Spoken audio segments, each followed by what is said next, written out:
Assalamualaikum warahmatullahi wabarakatuh. Nama saya Farid Ajani. Di sini saya akan mempresentasikan kembali apa yang telah dipelajari dari minggu lalu, yaitu ada hakikat pembelajaran. Menurut Undang-Undang 20 tahun 2003 adalah pembelajaran adalah proses interaksi peserta didik dengan pendidik dan sumber belajar pada suatu lingkungan belajar. Sedangkan menurut para ahli, yaitu segala pembelajaran adalah kegiatan guru secara terprogram dalam desain instruksional untuk membuat siswa belajar secara aktif yang menekankan pada penyediaan sumber belajar. Dan menurut saya pribadi, pembelajaran adalah proses dialog dua arah yang dilakukan oleh guru dan murid dan menghasilkan timbal balik sehingga tak terjadi kematian dalam berpikir. Selanjutnya adalah pada hakikatnya proses interaksi terhadap semua situasi yang ada di sekitar individu. Belajar dapat dipandang sebagai proses yang diarahkan kepada tujuan proses berbuat melalui berbagai pengalaman. Belajar juga merupakan proses melihat, mengamati, dan memahami sesuatu. Itu menurut Sujana. Di sini ada hakikat pembelajaran. Pembelajaran adalah suatu upaya yang dilakukan oleh seorang guru atau pendidik untuk membelajarkan siswa yang belajar. Pada garis besarnya ada 4 pola pembelajaran. Yang pertama ada pola pembelajaran guru dengan siswa tanpa menggunakan alat bantu atau bahan pembelajaran dan bentuk alat peraga. Jadi di sini guru merupakan satu-satunya sumber ilmu tanpa menggunakan alat peraga lainnya. Yang kedua ada pola guru yang menggunakan alat bantu dan alat peraga. Nah, ini menjadi perbedaan lah dari poin yang pertama, yakni guru menggunakan alat bantu seperti media atau papan tulis dan alat peraga lainnya. Yang ketiga ada pola guru yang menggunakan media. Yang keempat adalah pola media dengan siswa atau pola pembelajaran jarak jauh menggunakan media atau bahan pembelajaran yang disiapkan. Nah, ini yang terjadi pada kita ya, sekolah online menggunakan media jarak jauh. Jadi tidak bertatap muka secara langsung, tetapi tidak bertemu langsung. Hanya bahan ajar yang disiapkan saja dan menggunakan media. Selanjutnya ada paradigma pembelajaran. Ada konsep paradigma baru dan lama. Paradigma pembelajarannya adalah guru diposisikan sebagai satu-satunya media yang mempunyai ilmu. Bisa dikatakan tidak ada media pembelajaran lain atau media pembelajaran, hanya guru saja menjadi sumber satu-satunya informasi. Paradigma lama pendidikan cenderung mengabaikan beberapa nilai pembebasan. Jadi manusia itu dianggap seperti mesin mekanik yang harus dipatuhi dari sistem. terus dicekoki oleh guru tanpa ada timbal baliknya kepada guru itu sendiri. Diibaratkan seperti bank antara penyimpan ilmu dan para deposit. Sedangkan paradigma pembelajaran yang terbaru ialah konsep pembelajaran inovatif berpusat pada siswa, guru berperan sebagai fasilitator dan motivator. Nah, itu adalah konsep pembelajaran yang terbaru. Di sini saya memahami posisi guru adalah sebagai mitra dalam pengembangan berpikir siswa, membantu murid dalam mengeksplor pengetahuannya, memancing imajinasi murid sehingga murid mampu menyampaikan apa yang menjadi sudut pandangnya. Di sini terjadi dialog untuk meningkatkan daya kritis dan kemampuan serta mentransformasi ilmu-ilmu dalam sekolah kepada lingkungan tempat kita tinggal. Jadi dalam paradigma baru ini, guru tidak hanya berperan sebagai satu-satunya sumber ilmu pengetahuan, di mana guru di sini menjadi mitra mengembangkan dalam daya kritis, di mana siswa dapat menyampaikan apa yang telah diterimanya dari guru dan disampaikan dengan menggunakan sudut pandangnya pribadi. Jadi ini berkembang secara kreatif serta inovatif, serta siswa mampu menghadapi masalah dalam hidupnya. Selanjutnya ada peran guru. Di sini sesungguhnya meliputi guru sebagai pengajar. Yang kedua adalah guru sebagai pembimbing, baik itu dalam kehidupan di sekolahnya atau mengajarkan budi pekerti. Dan ketiga adalah guru sebagai ilmuwan, di mana guru mempunyai ilmu yang menciptakan kebaikan antara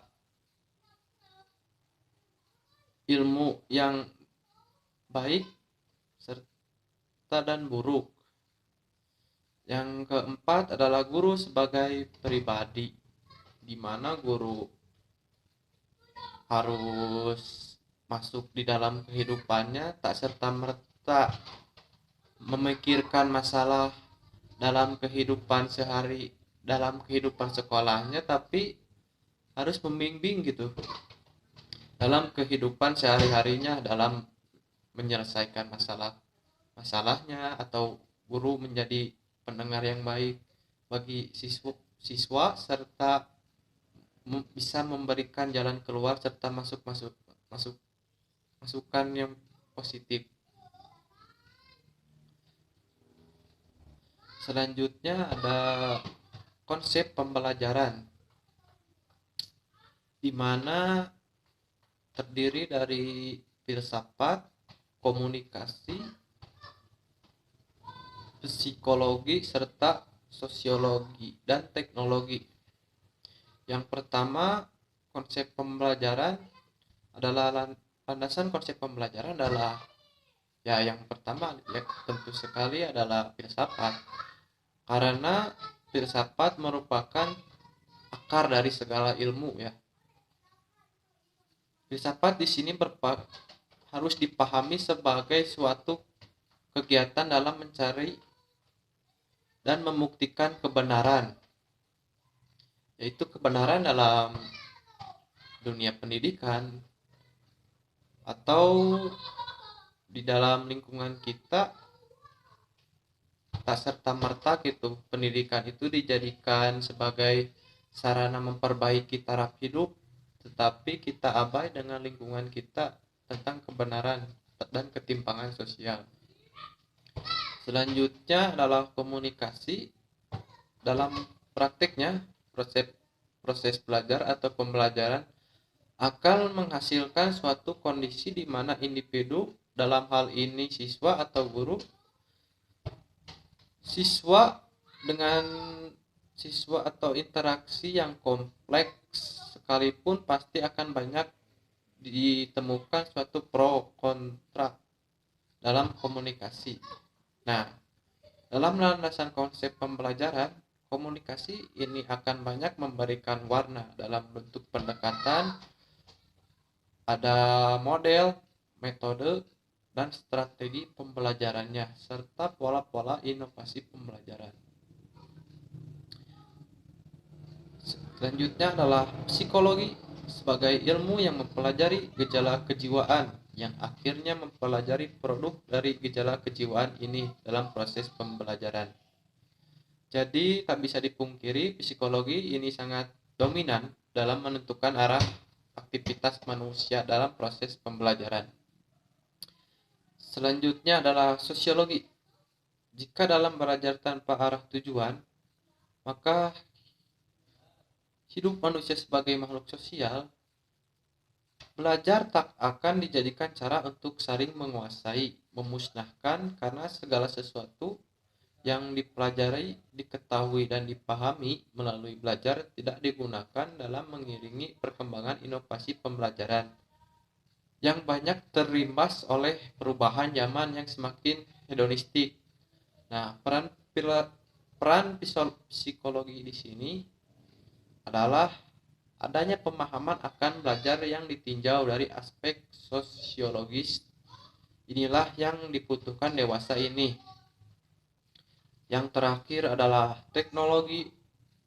Penggunaan teknologi dalam pembelajaran akan menjembatani proses pembelajaran di era globalisasi saat ini, sehingga pembelajaran akan lebih akomodatif, menarik, serta gilirannya akan meningkatkan kualitas pembelajaran. Selanjutnya ada proses pembelajaran. Yang pertama tentunya adalah persiapan.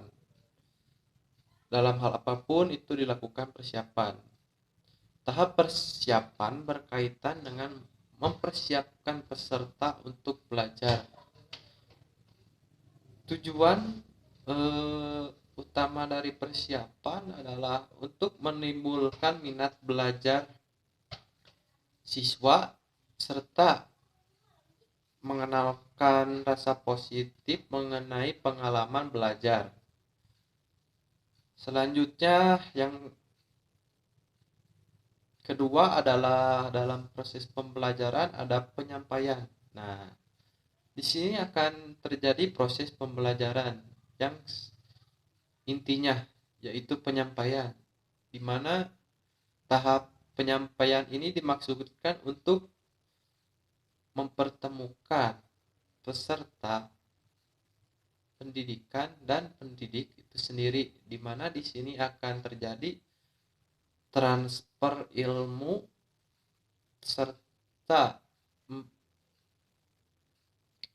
menemukan materi belajar baru dengan menemukan materi belajar secara menarik serta menyenangkan, relevan, dan menyesuaikan dengan panca indera yang cocok untuk digunakan dalam semua gaya belajar.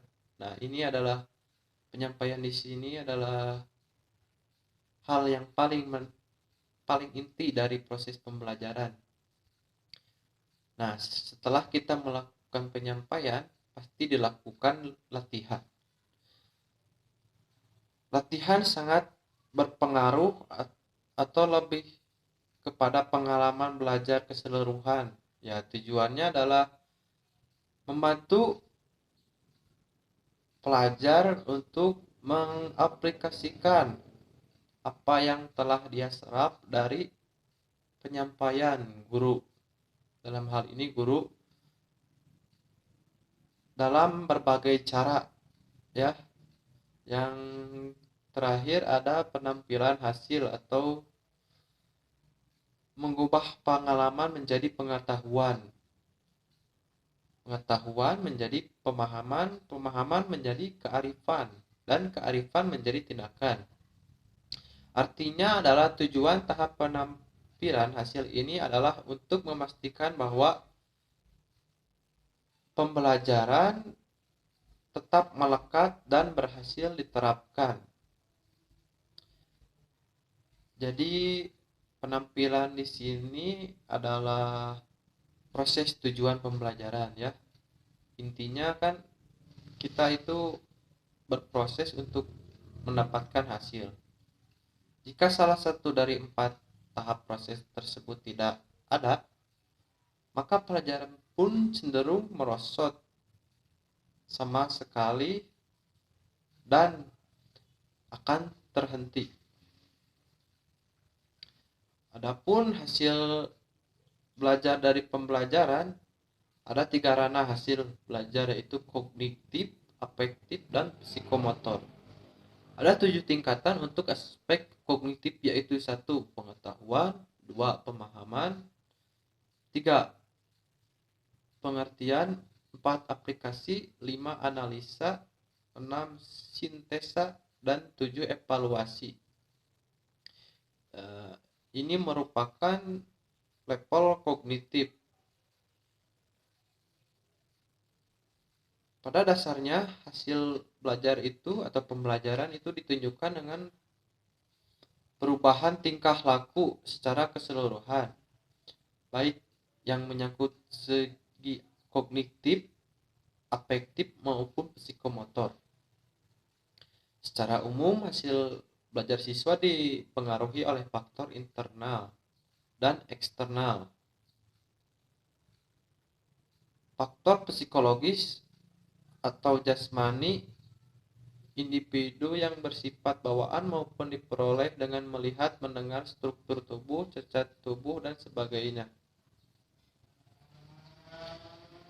Yang kedua adalah faktor psikologis yang meliputi faktor intelektual terdiri atas 1. Faktor potresional yaitu integrasi dan bakat. Yang kedua faktor aktual yaitu kecakapan dan prestasi, serta faktor non intelektual yaitu komponen kepribadian itu seperti sikap, minat, kebiasaan, motivasi, kebutuhan, konsep diri, penyaluran diri, emosional, dan sebagainya. Ya, faktor eksternal ini bisa dikatakan bawaan dari lahir ataupun sebuah karunia dari Tuhan. Tetapi tak selamanya yang memiliki faktor eksternal ini akan berhasil di kemudian hari. Tapi ini adalah menjadi satu patokan lah untuk menentukan hasil pembelajaran. Yang kedua adalah faktor eksternal, yaitu faktor dari luar. Yang tergolong faktor eksternal adalah yang pertama adalah faktor sosial yang meliputi faktor lingkungan keluarga, di mana keluarga berperan sentral dalam kematangan fisiknya. Yang kedua adalah lingkungan sekolah. Yang ketiga faktor lingkungan masyarakat. Yang keempat adalah faktor kelompok. Jadi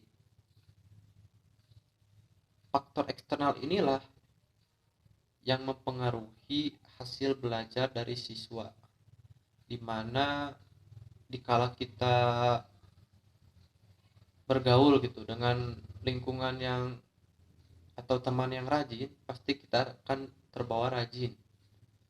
Tetapi sebaliknya gitu, kita kalau bergaul dengan teman kita yang dikatakan kurang rajin, ya pasti kita akan terdampak. Selanjutnya adalah faktor budaya seperti adat istiadat, ilmu pengetahuan, teknologi, dan kesenian. Selanjutnya faktor lingkungan fisik seperti fasilitas rumah belajar dan iklim. Yang ketiga adalah faktor spiritual atau keagamaan.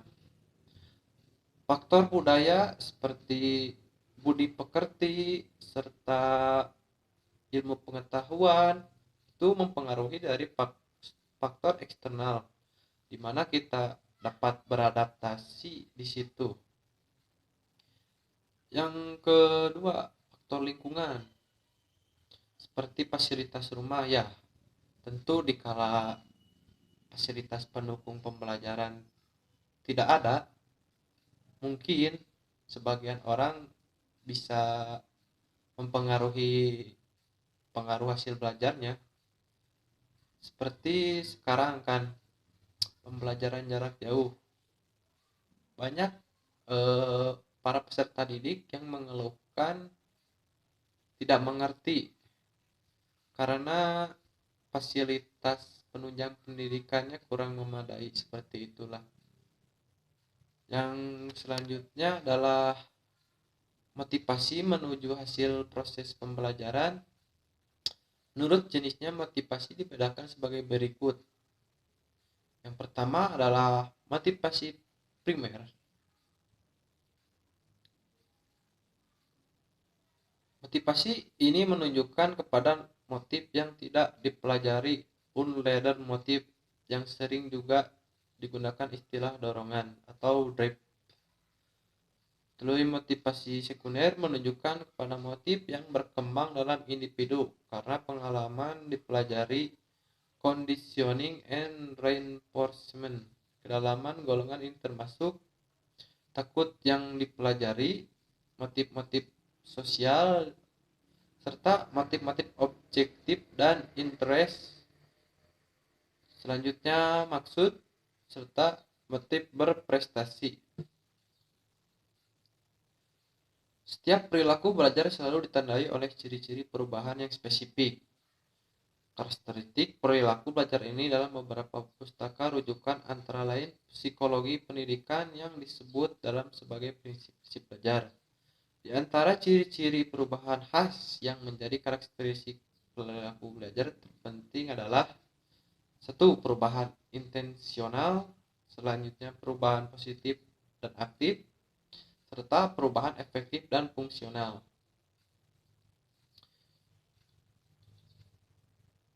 Upaya pelaksanaan aktivitas dalam pembelajaran. Asas aktivitas dapat diterapkan dalam semua kegiatan dan proses pembelajaran.